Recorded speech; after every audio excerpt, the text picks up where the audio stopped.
I will take you next over to the measuring station.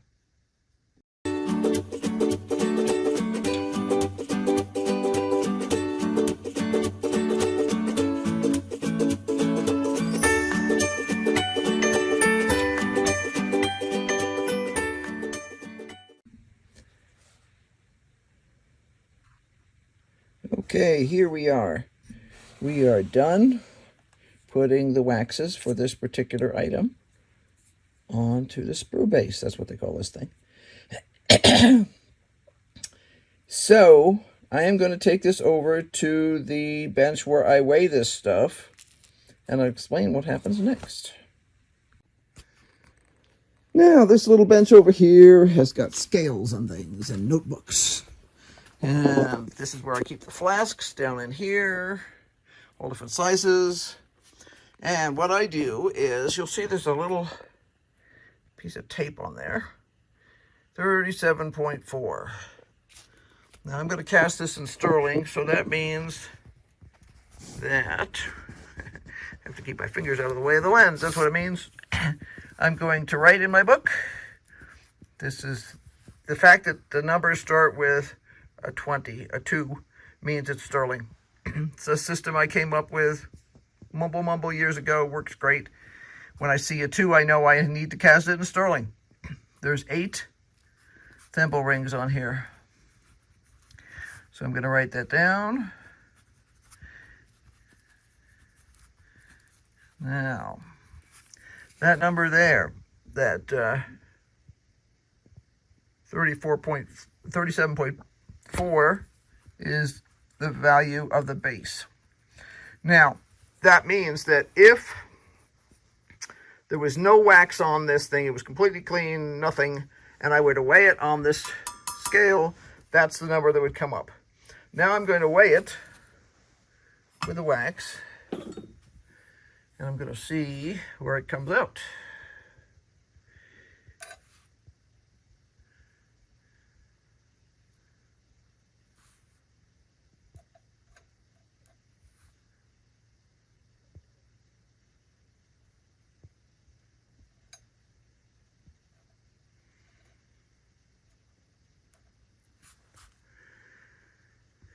Okay, it says 45.7. So I'm going to write 45.7. And before I cast this, I will do a set of math things to find out how much the wax weighs. Then I'll increase that by 10%. And then I will multiply it by a specific number that is used when you're casting sterling. The number for sterling is different than the number for bronze because the specific gravity of bronze and sterling are not the same. That means that a square, say I had a 1-inch cube of sterling and a 1-inch cube of bronze, they would not weigh the same. One is more dense than the other. So that's what I do next. Then I take this little guy and I measure him. Now I know from experience that I'll be able to use the shortest flasks I have. There's one right there. That happens to be a brand new one. Woo. That guy hasn't been used before. And I'm going to stick him in here. Let's see if I can actually balance the phone so that I can let go. Let's see.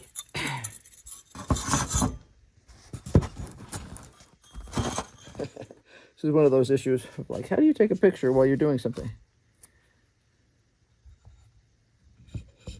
Very carefully. This is rubber, so stretch it over the top, push it down solid. That means that this flask is all the way down in the bottom here. You can see the wax in there now. I'm going to take a piece of tape and put it around the top. What that does is it helps to reduce the amount of splashing when I'm doing the investment. And it gives you, so if the stuff bubbles up, it won't all splurch out. It'll stay inside that. I also will take another piece of tape and stick it on here. And I will write the number on the flask because I need to know which flask I'm doing when. and what the metal should be. So there we go. Now this guy is ready to move over to where it's going to rest until I invest it. And that will be over here. He gets over here with all his buddies. And you'll see he's got a lot of buddies. So far I have 1, 2, 3, 4, 5, 6, 7, 8, 9, 10, 11. And I need a total of 16. So I have another 5 to go. Yeah. I will bring you guys back later when I am ready to actually do investing. Okay, the waxes are now all into the flasks. See, if we peek in them, you can see different types of waxes in the flasks. And now it's time to do what they call investing, which is creating the specialty type of plaster that is used to cast into. So, what I'm going to be doing, and I have to walk you through this separately from actually showing you, is because I have to wear a mask for safety reasons when I'm actually doing it. So, this is a rubber bowl. And, see, it actually is literally rubber. And it's what we mix in. I'll be putting in a specific amount of investment, which is white powdery liquid stuff. It lives under here when it's not being used. It's carefully wrapped up to keep the moisture out of it, because if you leave it open, you can ruin it. So it's always in a plastic bag, which is kept twisted tight. It looks like regular plaster. It does contain silicone though, so it is silicone. Silicon, as in like sand silicon. So it is dangerous if you breathe it. Let's see. So what we do first is I will know by looking at one of my cute little cheat sheets, which I picked up a minute ago and left someplace. Let me see if I can. Did I leave it over here? Yes, I did. There we go. I have a cheat sheet because this is the chart that I actually work off of. It's a chart that is based on the information that the company provides that makes the investment. And I have a chart there that tells me that, for instance, with the small flasks, 2 flasks use, if I have heavy things, 20 ounces of investment and 215 milliliters of water. If it's a light thing, then it's 20 ounces of investment and 228 milliliters of water. But I'm not going to carry that around with me, so I have a little cheat sheet. And what I do is, first thing I do is I come over here and I take a look at the actual flasks and I make decisions. Now I know from experience that if I use the measurement for this particular size flask, there we go, I aim better. If I use the measurement for this particular size flask, and I do a batch of 2, because that makes the whole thing go, there's 16 here, so if you can just do 8 batches, it's a lot nicer than doing 16 batches.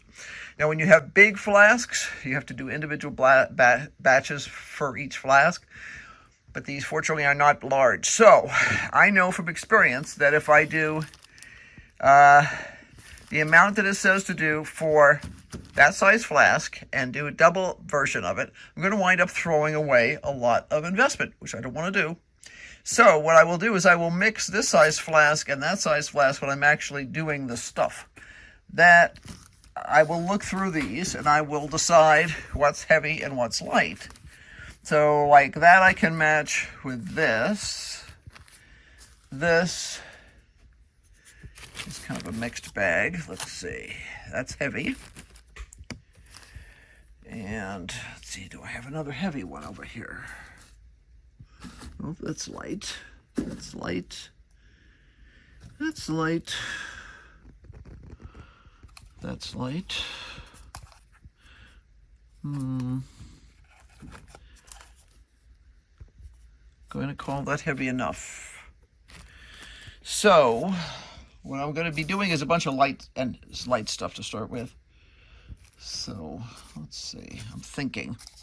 Move these away and think later. Sometimes it's better to think slower rather than fast. That's definitely lightweight.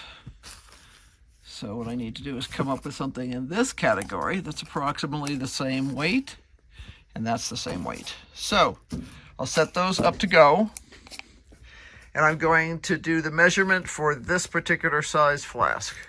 I happen to know that's a 2.5 inch tall flask, and I have a cheat sheet here that says that for light, I'm going to use 20 grams of investment and 228 milliliters of water. Now, there's rules about how you do this. First of all, you put on a mask. Then you take your water, you put your water in the bottom here, and then you get the investment out of there, and you measure it by weight on a scale, carefully, that's a scale, and then you dump it in on top. I'll be wearing rubber gloves, well, nitro gloves actually, and I'll be mixing it by hand so that I can feel for lumps. I try and get all the lumps out, and then I'm going to bring it over here. And I'm going to have a special silicone mat right there, and I'm going to put that bowl right here. I'm going to put the vacuum chamber over the top of it. I'm going to vacuum it for 20 seconds. Then I'm going to pull these two flasks here, put them over here. Now this here is a makeshift cover. This does not come with a cover, but what I figured out years ago is you can make one heck of a mess if you accidentally spill the plaster down in here. Then you have to take the machine apart. So this is a leftover cupcake thing. And it works great because it fits on there perfectly. And if you do manage to spill, there's no spill down there. So I'm going to vacuum, as I said, vacuum this for 20 seconds, get the two flasks over here, fill them up, put them under here, put that vacuum chamber over the top again. It'll seal to this thing here, this mat. That's what the mat is there for. And this cord here goes into the vacuum machine, Vic 9. And when you're investing, which is what we'll be doing with the investment, you flip it over here, it's going to suck this down, and then it's going to make it boil because you're lowering the atmospheric pressure around the flasks. So it's actually going to cause the material to boil, and the bubbles are going to come out, and it's going to bubble like crazy. And then once it's done 90 seconds, I'm going to flip all this off, and we're going to move them over here, and we're going to let them sit here. They're going to sit here for 2 to 3 hours on top of the steam dewaxer, and at the end of that, I will get them ready to go. But now I'm going to put on my dust mask, and I'm going to put this kind of in an automatic position, and I won't be talking to you because, well, I sound like, Darth Vader with this on. So let me get this put into the holder. I have a holder up here, and show you the process.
Okay, that is basically what I'm going to do until all of the flasks up on there are full of plaster, special plaster called investment, and they're all sitting over there. Now, when these are dry, I'll take off the blue tape and write numbers on the plaster by scratching it in, and then I will set them aside in a specific order for Henry to put in to melt the wax out of them. When the wax is melted out tomorrow morning, he will put them into here, which is the burnout oven, which gets quite hot, like, 1,000 degrees and more, and gets out the rest of the wax. Now the wax is gone, so what you have is you have a hollow piece of plaster that is a mold of the wax. And that is where we pour the metal, and you've seen me do that before. Henry's taken pictures. But that's what's going on, and I'm going to do this another 8 times until all the investment is into the flasks. So I'm not going to show you. You're going to have to imagine it. See you later.